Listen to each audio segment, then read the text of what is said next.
Günlerden 16 Mayıs. Black Mesa bilim ekibi deney için gerekli olan bütün hazırlıkları tamamlamıştı. Deney alanı içine girecek kişi Gordon Freeman olarak seçilmişti.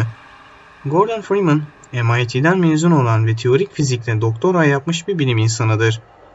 Gordon, mezun olduktan sonra önce Avusturya'daki Deneysel Fizik Enstitüsü bünyesinde çalışır. Ancak burada çalışmaktan memnun kalmaz ve bu işten ayrıldıktan sonra Black Mesa araştırma tesisinde işe başlar. Gordon Freeman, Black Mesa'da sektörce anormal materyaller bölümüne atanır. Gordon 16 Mayıs'ta işe yarım bir saat süreyle gecikir. Deney için bütün hazırlıklar tamamlansa dahi Gordon'ın deney alanında olmaması işleri geciktirir. Gordon, 3. kat yatakhanelerinden Black Mesa transit sistemini kullanarak deneyin yapılacağı sektör olan Sektör C, test laboratuvarlarındaki anormal materyaller sektörüne gitmek üzere yola koyulur. Yoluna trenle devam eden Gordon, bir dizi sesli mesajları da dinleyerek gideceği yere sonunda varır.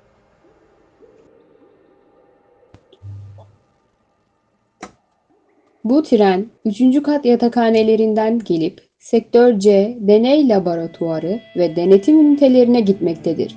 Eğer Sektör C'nin ilerisindeki yüksek güvenlikli bir yere gitmek istiyorsanız alan 9'daki ana ulaşım merkezine dönüp bir yüksek güvenlik trenine bininiz. Sektör C, test laboratuvarlarına varan Gordon, trenden indikten sonra deney alanına girebilmek için gerekli olan tehlikeli çevre kıyafetini giymek üzere yoluna devam eder. Günaydın Bay Freeman. Görünüşe göre geç kalıyorsun. Gordon, tehlikeli çevre kıyafetini giymek üzere yola çıktığı sırada tesiste bazı arızalanmalar yaşandığını fark eder. Merhaba Bay Freeman. Size iletmem gereken birçok mesaj var ancak 20 dakikadır bir sistem çökmesi yaşıyoruz ve sistemden mesajları bulamıyorum. Herhalde arada bir olan bir şey olsa gerek. Ayrıca test odalarında da bazı sorunlar yaşıyoruz ama neyse. Siz en iyisi kıyafetinizi giyip deney alanına gidiniz. Tehlikeli çevre kıyafetinin olduğu tesise varan Gordon, hızlıca kıyafeti giyer ve nihayet deney alanının içine girebilmek için anormal materyaller laboratuvarlarına doğru yola koyulur.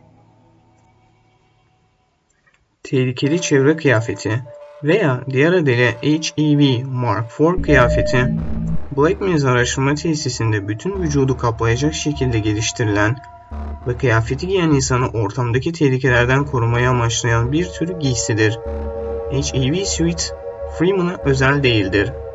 Black Mesa bilim adamları için geliştirilen bu kıyafet, araştırma ekiplerinin bir parçası olarak tehlikeli maddelerin taşınması sırasında radyasyon, enerji deşarjları gibi tehlikeli şeylerden korunmaları için tasarlandı. Gordon Freeman, kıyafetin Mark IV sürümünü giyer.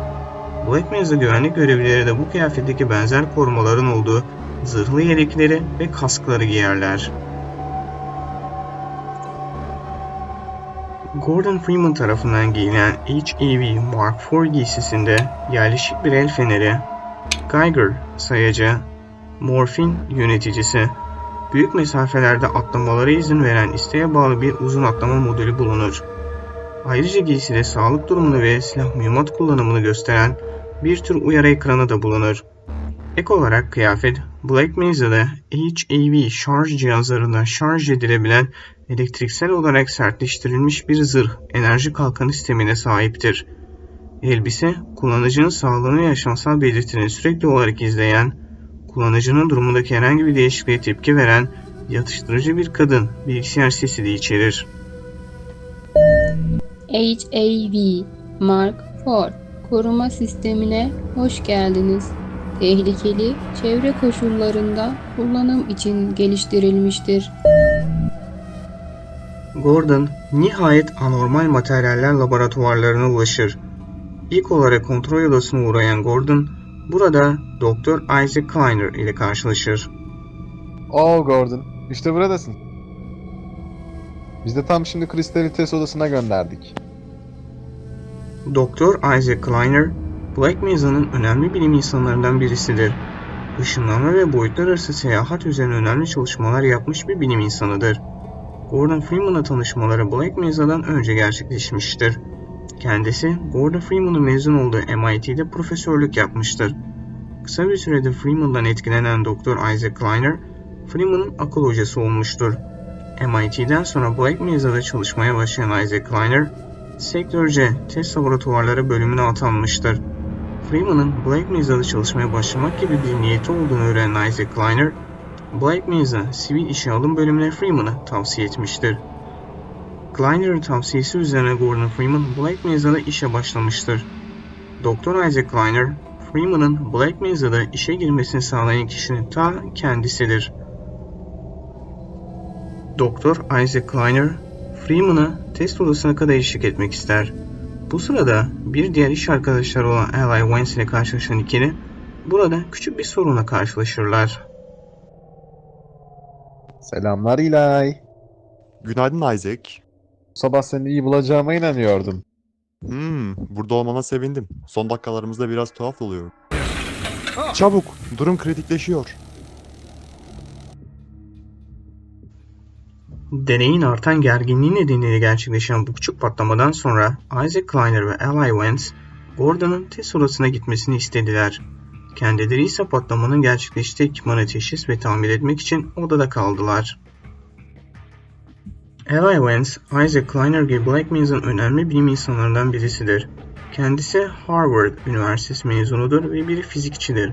Tıpkı Isaac Kleiner ve Gordon Freeman gibi sektörce anormal materyaller bölümünde çalışmaktadır. Tesiste ailesiyle birlikte kalmaktadır.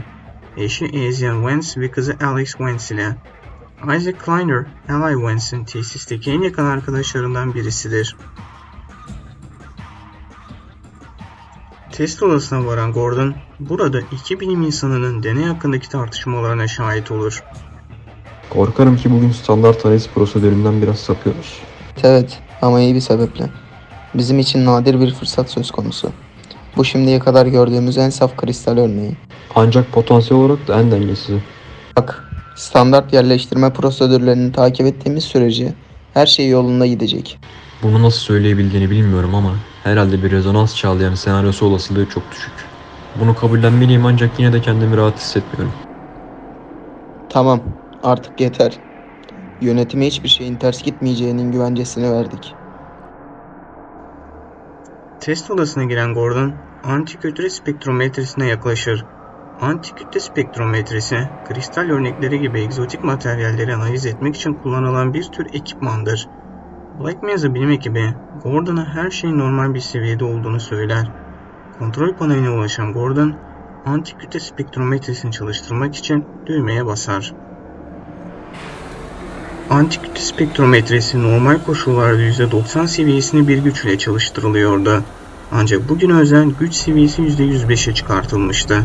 Çünkü bu yeni gelen kristal örneği çok fazla enerji istiyordu ve %90 enerji seviyesi kristali incelemek için yetersiz kalıyordu. Güç seviyesinin %90 üzerine çıkartılması yetmiyormuş gibi enerji seviyesini bu düzeyde tutabilmek için bütün güvenlik sistemleri de devre dışı bırakılmıştı. Bir süre sonra dağıtım sisteminden kristal örneği gelir. Gordon, kristal örneğini antikütle spektrometresine doğru taşır ve bu şekilde öngörülemeyen sonuçlara yol açar.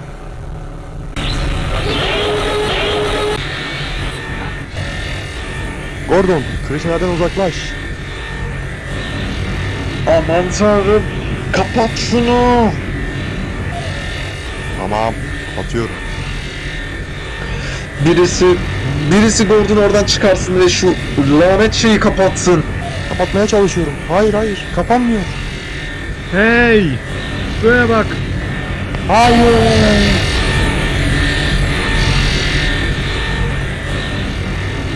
Antikütle spektrometresine temas eden kristal örneği bir rezonans çağlayına sebep olur.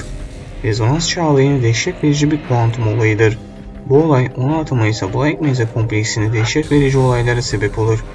Nereden geldiği bilinmeyen, birbirinden farklı yaratıklar bir tür ışınlanma ile komplekste varlığını gösterir. Bu yaratıklar Black Mesa'da gördükleri herkesi öldürmeye başlar.